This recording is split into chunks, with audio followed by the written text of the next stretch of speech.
Hello दोस्तों, स्वागत है आप सभी का धीराज क्लासेस के यूट्यूब चैनल पर। और गाइज, आज की क्लास में हम करने वाले हैं अपना एक बहुत ही important topic, one word substitution. देखिए, कोई भी ऐसा एग्जाम नहीं होता है, कोई भी गवर्नमेंट एग्जाम अगर आप देने जा रहे हैं तो उसमें वन वर्ड सब्स्टिट्यूशन या फिर ईडियम्स एंड फ्रेजेस के क्वेश्चन ना पूछे जाएं। ठीक है, तो गाइज आज की वीडियो में टोटल हमारे 15 क्वेश्चन रहने वाले हैं, लेकिन 15 क्वेश्चन के हर किसी के 4 ऑप्शन रहेंगे। तो आज हम सीखने वाले हैं अपने 60 न्यू वर्ड्स। ठीक है, 60 न्यू वर्ड्स हम सीखेंगे कि अगर इनमें से कोई मिलता जुलता कोई क्वेश्चन आता है तो आप उसका भी आंसर दे पाएं। ठीक है, तो चलिए शुरू करते हैं अपनी वीडियो को और फर्स्ट क्वेश्चन हम लेते हैं। फर्स्ट क्वेश्चन आपसे पूछते हैं, a government run by a dictator is termed as, यानी ऐसी गवर्नमेंट जिसको एक डिक्टेटर चलाता है उसे आप क्या कहेंगे। 4 ऑप्शन है आपके पास, ऑटोक्रेसी, डेमोक्रेसी, ओलिग्रेसी या थियोक्रेसी। तो एक एक करके अपने चारों ऑप्शन को समझते हैं। ऑटोक्रेसी का मतलब होता है जब देश की सारी शक्तियां एक व्यक्ति के पास होती हैं, उसे हम कहते हैं ऑटोक्रेसी। ठीक है, जो वो कहेगा वही सही माना जाएगा। डेमोक्रेसी का मतलब होता है, आपने अब्राहम लिंकन जी की डेफिनेशन सुनी होगी, a government of the people, for the people and by the people. ठीक है, लोकतंत्र। ओलिग्रेसी समझिए, ओलिग्रेसी का मतलब होता है जब देश की सारी शक्तियां एक स्मॉल ग्रुप ऑफ पीपल के पास होती हैं। Small group of people.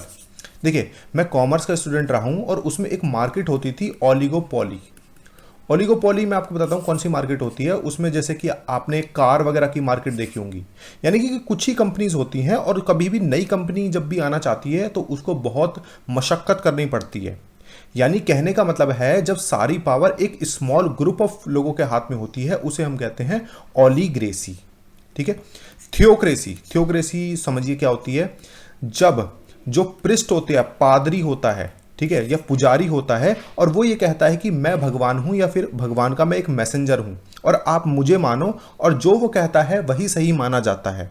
ठीक है, उसे हम कहते हैं थियोक्रेसी। ठीक है, और उसी के पास देश की सारी शक्तियां होती हैं, जितने भी प्रिस्ट होते हैं। जैसा आपने रोम में या कैथोलिक चर्च में सुना होगा जब पुनर्जागरण हुआ था उससे पहले। ठीक है, तो आपको चारों ऑप्शन समझ में आ गए। करेक्ट आंसर क्या है यहाँ पे, option a, autocracy. A government run by a dictator is termed as autocracy. समझ में आ गया। तो चलिए चलते हैं अपने नेक्स्ट क्वेश्चन पे, सेकंड क्वेश्चन पे। सेकंड क्वेश्चन देखिए, सेकंड क्वेश्चन क्या कहते हैं, one who comes to settle in a country, यानी कि कोई अगर आपकी कंट्री में सेटल होने के लिए आता है बाहर से तो उसे आप क्या कहेंगे। 4 ऑप्शन है आपके पास, टूरिस्ट, विजिटर, एमिग्रेंट या इमिग्रेंट। तो एक एक करके अपने ऑप्शन को देखिए। टूरिस्ट कौन होता है, जो देश में या कहीं पर भी कोई घूमने के लिए जाता है, घूमने के पर्पज से जाता है, सेटल होने के पर्पज से नहीं जाता। विजिटर कौन होता है, मान लीजिए किसी भी काम से गया, आपने देखा होगा बहुत सारे जो इंस्टीट्यूशंस होते हैं सबके बाहर क्या लगी होती है, विजिटर्स बुक होती है, यानी कि जो भी काम होगा उसको खत्म करके वो चले जाएंगे। अब एमिग्रेंट और इमिग्रेंट, इन दोनों को बड़े ध्यान से समझिए क्योंकि दोनों को लेके कंफ्यूजन रहती है बच्चों को। एमिग्रेंट क्या होता है, जैसे हम कहते हैं ना जाना और आना, इस तरीके से समझिए। कोई व्यक्ति अपना देश छोड़ के जब दूसरे कंट्री में जाता है तो उसे हम कहते हैं एमिग्रेंट। जब वो जा रहा है, जाने वाले को हम कहेंगे एमिग्रेंट। और जब कोई किसी कंट्री में आता है तो उसको हम कहते हैं इमिग्रेंट। ठीक है, इसको हम कहते हैं वैसे प्रवासी और इसको हम कहते हैं परदेशवासी। ठीक है, हिंदी में बता रहा हूं आपको। लेकिन एमिग्रेंट जो अपनी कंट्री छोड़ के जाता है दूसरी कंट्री में सेटल होने के लिए, और इमिग्रेंट कोई दूसरी कंट्री से हमारी कंट्री में आया है सेटल होने के लिए, उसको हम कहते हैं इमिग्रेंट। तो इसमें पूछा क्या है क्वेश्चन में, यही पूछा है कि who comes to settle in a country, तो उसको हम क्या कहेंगे, इमिग्रेंट। ऑप्शन डी यहां पे सही हो जाएगा। समझ में आ गया। तो चलिए चलते हैं अपने नेक्स्ट क्वेश्चन पे, थर्ड क्वेश्चन पे। थर्ड क्वेश्चन में देखते हैं क्या पूछा गया है, place where birds are kept, ऐसी जगह जहां पर बर्ड्स को रखा जाता है उसे आप क्या कहेंगे। जू, एपियरी, आर्मरी या फिर एविरी। तो देखिए, जू का मतलब आपने सुना होगा जिसे हम कहते हैं चिड़ियाघर, वहां पर पशुओं को भी रखा जाता है और पक्षियों को भी रखा जाता है। एपियरी मतलब क्या होता है, देखिए एपियरी मतलब होता है जहां पर मधुमक्खी पालन किया जाता है। ठीक है, बीहाइव्स of honey bees are kept, वहां हम उसको हम कहते हैं एपियरी। आप सिंपली इसको समझ सकते हैं, मधुमक्खियों को पालने का स्थान। ठीक है, आर्मरी, आर्मरी से आप समझ गए होंगे, वहां क्या होता है, जहां पर हथियारों को रखा जाता है। और एवियरी जहां पर place where birds are kept, जहां पे बर्ड्स को रखा जाता है उसको हम क्या कहेंगे, एवियरी। ठीक है, तो यहां पे कौन सा ऑप्शन सही हो जाएगा? ऑप्शन डी यहां पे सही हो जाएगा। समझ में आ गया? तो चलिए अब हम चलते हैं अपने नेक्स्ट क्वेश्चन पे, फोर्थ क्वेश्चन पे। जितने भी क्वेश्चन रहेंगे सबके मीनिंग मैं आपको बताऊंगा, और अगर आपको लगता है कि ये नोट करना है तो आप इसे नोट भी जरूर कर लेना। ठीक है, चलिए फोर्थ क्वेश्चन देखिए। That which is contrary to law. Contrary का मतलब होता है विपरीत। जो लॉ के विपरीत है उसे आप क्या कहेंगे? लीगल। लीगल का मतलब होता है कानूनी। लीगेसी। लीगेसी मतलब देखिए, जब कोई व्यक्ति मर जाता है तो जो भी चीज, जो भी प्रॉपर्टी वो आपके लिए छोड़ जाता है, ठीक है, उसको हम कहते हैं लीगेसी। वो अपनी लीगेसी छोड़ के गया है।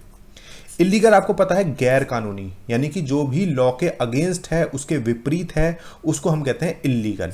ठीक है, और इमिनेंट। इमिनेंट माने होता है कोई भी एक ऐसी घटना जो भविष्य में होगी ही होगी। Fourth coming. फोर्थ कमिंग जो भी इवेंट है जो भविष्य में होगा ही होगा, उसे हम कहते हैं इमिनेंट। ठीक है, और इमिनेंट मतलब एक ऐसी घटना जो थोड़ी सी एक अनप्लीजेंट है। मान लो मैं कहता हूं फ्लड आने वाला है, ठीक है, तो एक इमिनेंट इवेंट है। ठीक है, जो होगा, जो मुझे लगता है होगा, और वो एक अनप्लीजेंट इवेंट भी है।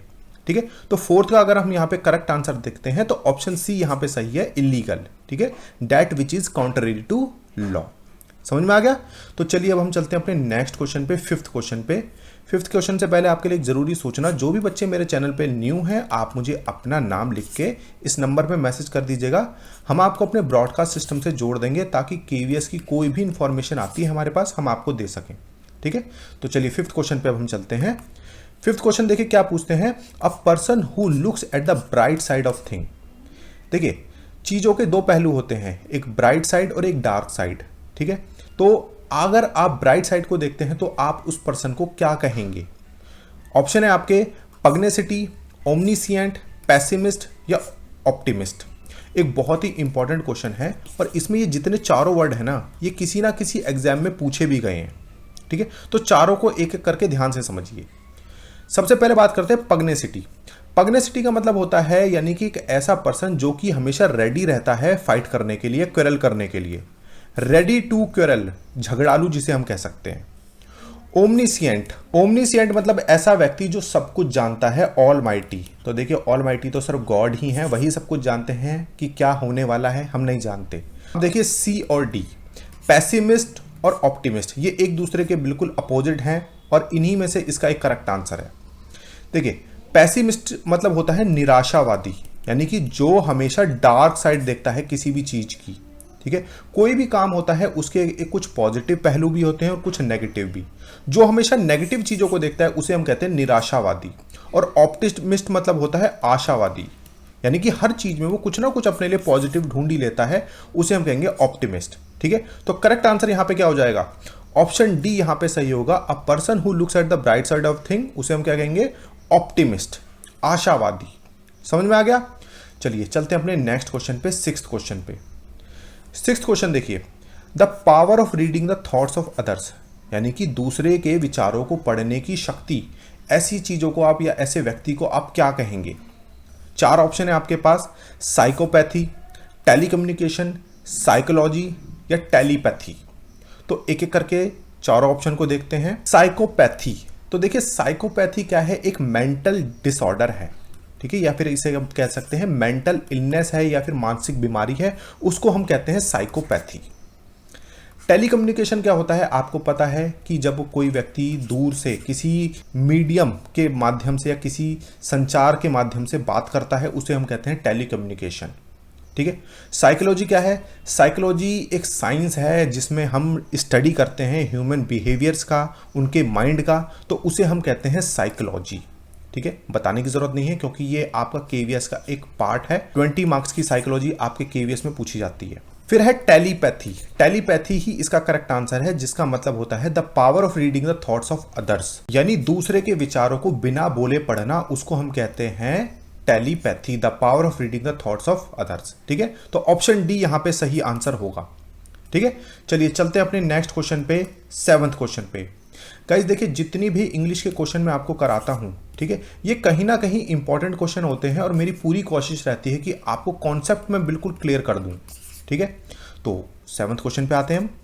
सेवंथ क्वेश्चन देखिए, वन हु लव्स मैनकाइंड, यानी कि मानव जाति से प्रेम करने वाला, मानवों से प्रेम करने वाला ऐसे व्यक्ति को हम क्या कहेंगे? पग्नेसिटी, कॉस्मोपॉलिटन, मिसएंथ्रोप या फिलएंथ्रोपिस्ट। ठीक है, तो एक एक करके मतलब समझते हैं। पग्नेसिटी का मतलब मैंने अभी आपको बताया था, झगड़ालू व्यक्ति जो हमेशा लड़ाई करने के लिए हमेशा रेडी रहता है। ठीक है, तो ये इसका करेक्ट आंसर नहीं है। कॉस्मोपॉलिटन, कॉस्मोपॉलिटन का मतलब होता है सर्वदेशीय। ठीक है, जैसे मैं अगर आपको एक सेंटेंस बताता हूं, Delhi is a cosmopolitan city, क्योंकि यहाँ पर बहुत सारे कल्चर के लोग, बहुत सारे देशों के लोग यहाँ पे आके रहते हैं। ठीक है, तो उसको हम कहते हैं सर्वदेशीय या फिर कॉस्मोपॉलिटन। मिसएंथ्रोप, मिसएंथ्रोप का मतलब होता है, अगर हिंदी में बताऊं, इसको हम कहते हैं मानव द्वेषी। मानव द्वेषी यानी कि मानव से जो द्वेष रखता है, घृणा रखता है, उसे हम कहते हैं मिसएंथ्रोप। ठीक है, और फिलैंथ्रोपिस्ट मतलब होता है मानव हितैषी, यानी कि जो हमेशा मैनकाइंड के अच्छे के बारे में सोचता है, परोपकार की भावना रखता है, उसे हम कहते हैं फिलैंथ्रोपिस्ट। तो करेक्ट आंसर आप समझ गए होंगे, यहां पे ऑप्शन डी सही होगा। हमेशा ना देखिए, जितने भी मैं आपको मीनिंग बता रहा हूं, आप इनको जरूर याद करके रखें या फिर आप अपना कहीं पर नोट जरूर कर लें। ठीक है, चलिए चलते हैं अपने नेक्स्ट क्वेश्चन पे, 8th क्वेश्चन पे। 8th क्वेश्चन आपसे पूछते हैं, one who sacrifice his life for a cause, यानी कि जो अपनी लाइफ को सेक्रीफाइस कर दे किसी एक कारण के लिए, उसे आप क्या कहेंगे? देखिए, इसका जो आंसर है अधिकतर बच्चे गलत ही सोचेंगे और आप भी एक इसका आंसर सोच लीजिए। अब एक एक करके इसका मीनिंग देखते हैं। सोल्जर का मतलब क्या होता है? सोल्जर का मतलब होता है सिपाही। ठीक है, रिवॉल्यूशनरी का मतलब होता है क्रांतिकारी, क्रांतिकारी। मार्टर का मतलब होता है शहीद। ठीक है, और पैट्रियट का मतलब होता है देशभक्त। ठीक है, देशभक्त। तो अब बताइए इसका करेक्ट मीनिंग क्या होता है? देखिए, सिपाही एक टफ जॉब है, लेकिन सभी सिपाही शहीद तो नहीं होते। इन्होंने बात करी है सेक्रीफाइस, जिसने अपनी लाइफ को कर दिया है। क्रांतिकारी, जो कुछ चेंज लाने का काम करते हैं सोसाइटी में या कहीं पर भी। शहीद, जिसने अपनी लाइफ को सेक्रीफाइस कर दिया है, उसे हम कहते हैं मार्टर या फिर शहीद। पैट्रियट, देशभक्त हम सभी हैं, लेकिन हमने अपनी लाइफ को शहीद तो नहीं किया है, तो पैट्रियट देशभक्त हो गया। तो करेक्ट आंसर है यहाँ पे ऑप्शन सी, मार्टर। ठीक है, और आपको पता होगा शहीद दिवस हम कब मनाते हैं? 23 मार्च। ठीक है, भगत सिंह, राजगुरु और सुखदेव को इसी दिन फांसी दी गई थी और इसीलिए हम शहीद दिवस मनाते हैं। ठीक है, तो ऑप्शन सी यहाँ पे सही होगा। ठीक है, चलिए चलते हैं अपने नेक्स्ट क्वेश्चन पे, 9th क्वेश्चन पे। 9th क्वेश्चन बहुत अच्छा क्वेश्चन है, कई बार पूछा भी जा चुका है। A one who does a thing for pleasure and not as a profession, यानी कि कोई ऐसा व्यक्ति जो सिर्फ काम अपने प्लेजर के लिए करता है, खुशी के लिए करता है, but not as a profession, उसे आप क्या कहेंगे? तो 4 ऑप्शन है आपके, वेटरन, प्लेयर, कॉनिशर या फिर एमेचर। तो क्या है इनके मतलब, एक एक करके समझते हैं। वेटरन का मतलब होता है a person having long experience in a particular field, a particular field, तो उसको हम कहते हैं वेटरन। आपने नाम भी सुना होगा, जब हम कहते हैं अ वेटरन एक्टर, यानी कि एक ऐसी एक्टर या एक्ट्रेस जिसने अपने फील्ड में बहुत लंबे समय तक काम किया है। प्लेयर का मतलब आपको पता ही है, कोई भी प्लेयर। कॉनेंसियर, कॉनेंसियर का मतलब होता है expert of art, music and food. ठीक है, उसको हम कहते हैं कॉनेंसियर। ठीक है, आर्ट, फूड एंड म्यूजिक, उसमें कोई एक्सपर्ट होता है। और एमेचर का मतलब क्या होता है? A man who does a thing for pleasure not as a profession, यानी कि कोई भी काम को सिर्फ खुशी के लिए करता है, प्रोफेशनली नहीं करता है। 10th क्वेश्चन देखिए, person who has a long experience, किसी पर्सन को किसी फील्ड में जब एक लंबा एक्सपीरियंस होता है, उसे आप क्या कहेंगे? तो ऑप्शन है आपके, स्टॉलवर्ट, पेंडेमिक, इटिनेरेंट या फिर वेटरन। तो हालांकि इसका मतलब मैंने अभी आपको बताया था वेटरन का, और उसका जो करेक्ट आंसर 10th का यही है, veteran. A person having long experience in a particular field, उसे हम कहते हैं वेटरन। अब इन तीनों का मतलब भी हम समझ लेते हैं कि इन तीनों का मतलब क्या है। स्टॉलवर्ट का मतलब होता है लॉयल टू अ ऑर्गेनाइजेशन, यानी कि जब कोई किसी ऑर्गेनाइजेशन को लेके पूरी तरीके से लॉयल होता है, उसे हम कहते हैं स्टॉलवर्ट। पेंडेमिक आपको पता ही है, कोरोना जो महामारी क्या थी, एक पेंडेमिक थी, महामारी जिसे हम कहते हैं। ठीक है, इटिनेरेंट का मतलब होता है भ्रमणशील, यानी कि एक जगह से दूसरी जगह, दूसरी जगह से तीसरी जगह, यानी घूमने वाला।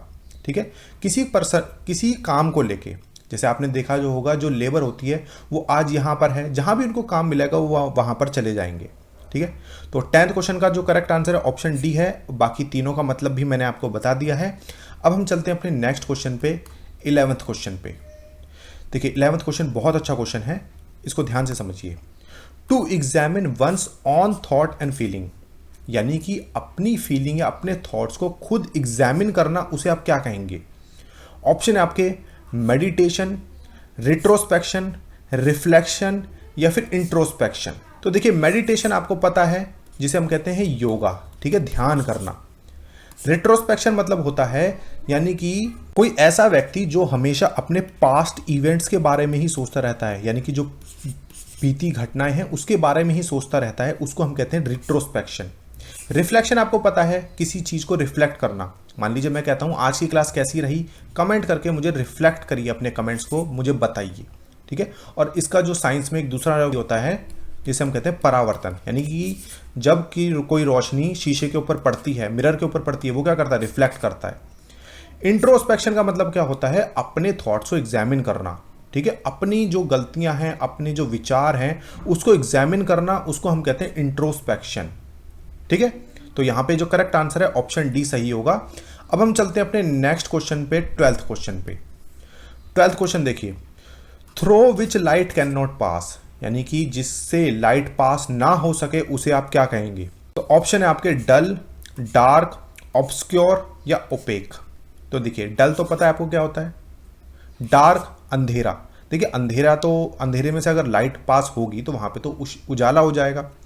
ऑब्सक्योर का मतलब होता है जो आसानी से समझ ना आए, और इसको हम कहते हैं धुंधला भी कहते हैं, ठीक है।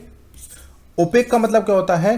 अपारदर्शी। देखिए, आपने 3 तरह के ऑब्जेक्ट सुने होंगे, ट्रांसपेरेंट, ट्रांसलूसेंट और ओपेक। ओपेक का मतलब होता है अपारदर्शी, यानी कि जिससे लाइट पास ना हो सके। कौन कौन से ऑब्जेक्ट होते हैं?